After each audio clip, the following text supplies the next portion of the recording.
Hindi biro maging isang OFW, lalong-lalo na sa mga domestic helper. Kaya bago kayo mag-apply as domestic helper, sana mapanood mo to.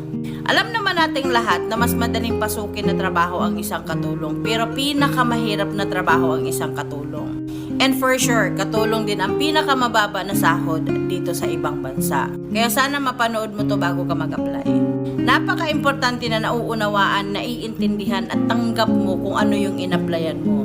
Huwag kang maniwala sa nakikita mo sa social media. Huwag kang ma-engage sa mga nakikita niyo sa social media kasi lahat ng pinopost ng mga domestic helper naka-filter yan. Kaya lagi mong tandaan, bago ka magdesisyon mag-apply as domestic helper, pag-isipan mo ng mabuti. Kasi dito hindi mo pwedeng ipahinga ang pagod na nararamdaman mo. Hindi uso dito na kapag may pinagdadaanan ka o may problema ka o may sakit ka, magpahinga ka. Kasi dito, hindi uso dito yung mamaya na, saka na.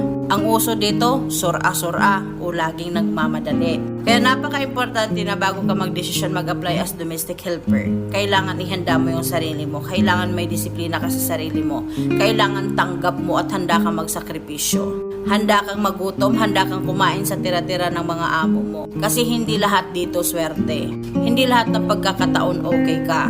Kaya napaka-importante na mahaba ang pasensya nyo. Napaka-importante na nauunawaan nyo at malawak ang pangunawan. Kasi dito kakampi mo lang ang sarili mo. Mahirap magtiwala dito. Kaya bago kayo umalis sa Pilipinas, pag-isipan nyo muna ng million times.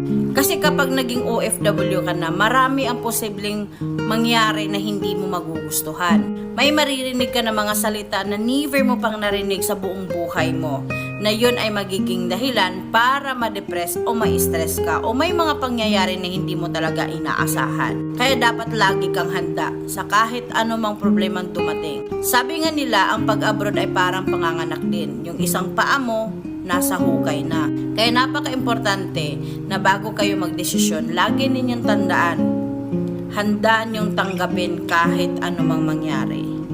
Kaya bago ka magdesisyon, pag-isipan mo muna ng mabuti para hindi ka magsisi. Kaya sa mga nagbabalak mag-abroad, kailangan talaga mahigpit na sinturon ng kailangan at kailangan mahabang pasensya ang daladala nyo.